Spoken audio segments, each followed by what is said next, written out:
Welcome to red TV. Pastor Ajay బాబుని arrest చేశారు.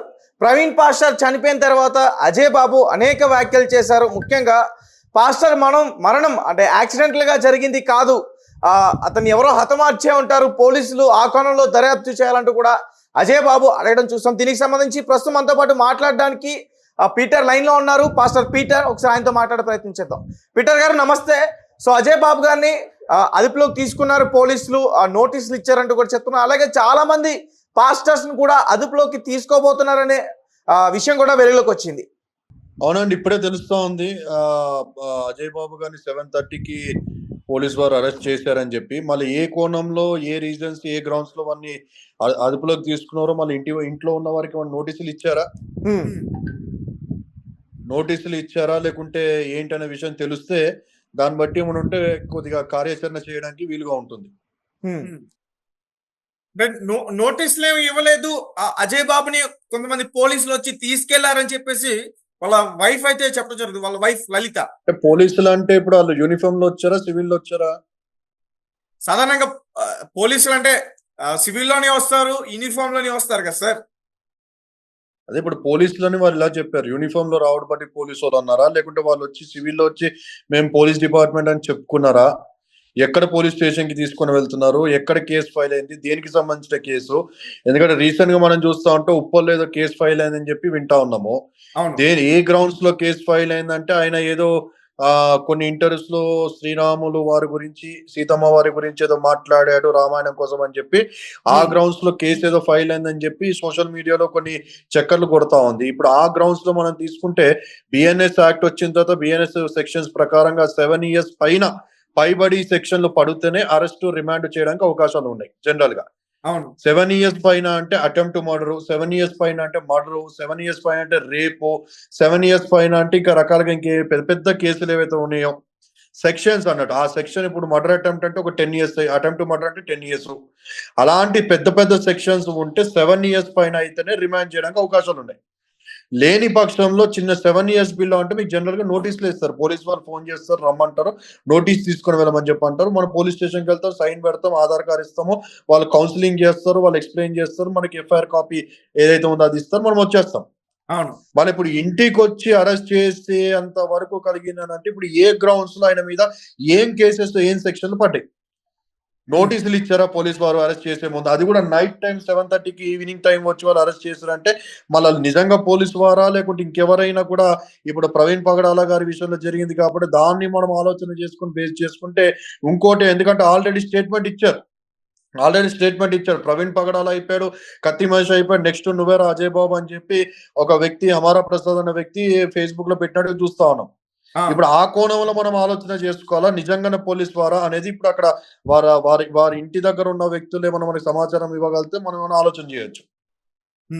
అంటే గతంలో ఈ ప్రవీణ్ పాస్టర్ ఇష్యూకి సంబంధించి రాజానగరం డిఎస్పీ గారు అతనికి ఫోన్ చేశారు, వచ్చి అంటే మీకు ఏమైనా అనుమానాలు ఉంటే మాకు ఒక పేపర్ మీద రాసి ఇవ్వనట్టు కూడా చెప్పారని ఆయన సిఎండిఎఫ్ యూట్యూబ్ ఛానల్లో కూడా రిలీజ్ చేయడం జరిగింది కదా. ఓకే, ఇంకా చాలా ఫైట్ చేస్తున్నారు, అలాగే కొంతమంది పాస్టర్స్ కి నోటీసులు కూడా ఇవ్వబోతున్నారు అనేది కూడా ఒక సెన్సేషనల్ న్యూస్ గా మారింది. అదే అండి, ఇప్పుడు హర్ష కుమార్ గారిని మనం చూస్తే, హర్ష కుమార్ గారి యొక్క కుమారుడు ఆయన్ని కూడా మనం చూస్తే పోలీస్ వారు ఇంటికి వెళ్ళి నోటీసులు ఇచ్చారు ఈ విషయంలో. ఎందుకంటే ఈ సెన్సిటివ్ విషయము, ప్రజల్ని రెచ్చగొట్టే విషయంగా కనబడతా ఉంది. రెండోది, ఇది పొలిటికల్ గా మీరు దీన్ని గెయిన్ చేసుకోవడానికి, ఇది పొలిటికల్ ఏమంటారు కలర్ ని మీరు దానికి పులుముతా ఉన్నారనే విషయంలో హర్ష కుమార్ గారికి అలాగే వారి కుమారుడికి ఇద్దరికి కూడా ఇంటికి వెళ్ళి నోటీసులు ఇచ్చారని. అరెస్ట్ చేసినట్టుగా నాకు కనిపించలేదు. కొన్ని మీడియా ఛానల్స్ లో హర్ష కుమార్ గారిని అరెస్ట్ చేశారని చెప్పి కనబడింది, కానీ వారు మళ్ళీ ఈ రోజు కూడా చూస్తుంటే బిగ్ న్యూస్ ఇంకా దాంతో ప్రెస్ మీట్ పెట్టినట్టుగా కనబడతా ఉంది నాకు. సో ఇప్పుడు వారి విషయాన్ని ఆలోచన చేస్తూ నోటీస్ ఇచ్చినట్టే కనబడతా ఉంది. మళ్ళీ ఇక్కడ ఒకవేళ ప్రవీణ్ పగడాల గారి విషయంలో మాట్లాడుతున్నందుకే ఈయన మీద కేసులు ఫైల్ అంటే ఈయన కూడా నోటీసులు ఇవ్వాలి కదా.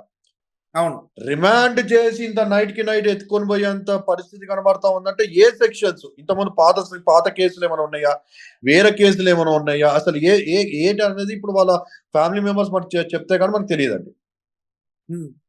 అంటే రాజేష్ మహాసేన గారు కూడా కొంతమంది పాస్టర్స్ పైన, వీళ్ళందరూ కూడా ఈ కేసుని తప్పుదావు పట్టించే ప్రయత్నం చేస్తున్నారు. సో చట్టరీత్యా 100% కనబడుతుందండి. ఇప్పుడు పోలీస్ వారు మనకి స్టేట్మెంట్ ఇవ్వలేదు. పోలీస్ వారు అది యాక్సిడెంట్ అని చెప్పలేదు. పోలీస్ వారు అది మర్డర్ అని కూడా చెప్పలేదు ఎక్కడ. మన హూ ఇస్ రాజేష్ మహాసేన? నేను అడుగుతా ఉన్నా, who is Rajesh Mahasena?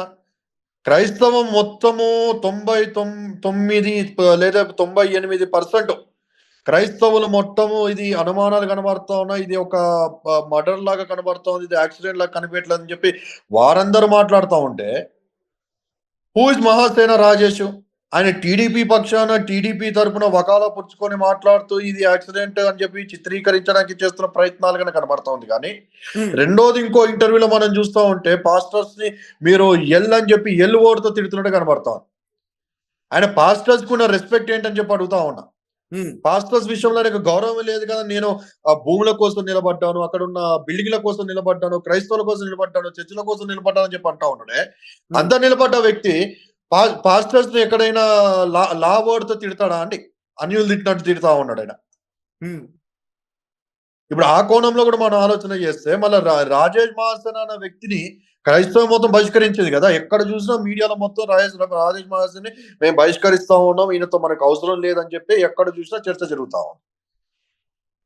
Right. పరిపూర్ణంగా చంద్రముఖిగా ఎల్లో మీడియాగా పరిపూర్ణమైన చంద్రముఖిగా మారిన రాజేష్ మహాసేన కనబడతా ఉన్నాడని చెప్పి అంటా ఉన్నారు. ఆల్రెడీ రాజేష్ మహాసేన గురించి కూడా అజయ్ బాబు గారు మాట్లాడుతూ అంటా ఉన్నారు, నా మీద కేసులు పెట్టి నన్ను కొట్టాలనుకుంటాడు, తన్నాలనుకుంటాడు, అరెస్ట్ చేయించాలని చెప్పి రాజేష్ మహాసేన విశ్వ ప్రయత్నాలు చేస్తా ఉన్నాడు, రాజేష్ మహాసేన పర్సనల్ గా తీసుకున్నాడు అనే విషయాన్ని కూడా అజయ్ బాబు గారు చెప్తా ఉన్నారు. సో ఇప్పుడు ఆ కోణంలో కూడా ఆలోచన చేస్తే ఇప్పుడు ఏపీ పోలీస్ వారు వచ్చి అరెస్ట్ చేశారా, తెలంగాణ పోలీస్ వారు వచ్చి అరెస్ట్ చేశారా, కర్ణాటక పోలీస్ వారు వచ్చి అరెస్ట్ చేశారా, లేకుంటే పక్కన ఉన్న కేరళ పోలీసా, ఈ తమిళనాడు పోలీసా, ఏ పోలీస్ వారు? ఇప్పుడు మనకి ఎందుకంటే జస్ట్ సోషల్ మీడియాలో మీ నుంచి కొంత వ్యక్తుల నుంచి నాకు తెలిసిన ఇన్ఫర్మేషన్ తప్ప, ఇప్పుడు అరెస్ట్ చేసిన వారు ఏ స్టేట్ కి సంబంధించిన పోలీస్ వారు, ఏ కేసు, ఏ గ్రౌండ్స్, వాళ్ళు పోలీసు వెళ్ళినా సివిల్ డ్రెస్ లో వచ్చారా, ఐడి కార్డులు చూపెట్టారా, నోటీసులు ఇచ్చారా, ఎంతమంది వచ్చారనే క్లూస్ మనకు తెలిస్తే దాన్ని బట్టి మనం ఏమంటే మాట్లాడడానికి అవకాశాలు ఉంటాయి. Right sir, thank you Peter గారు. వెల్కమ్.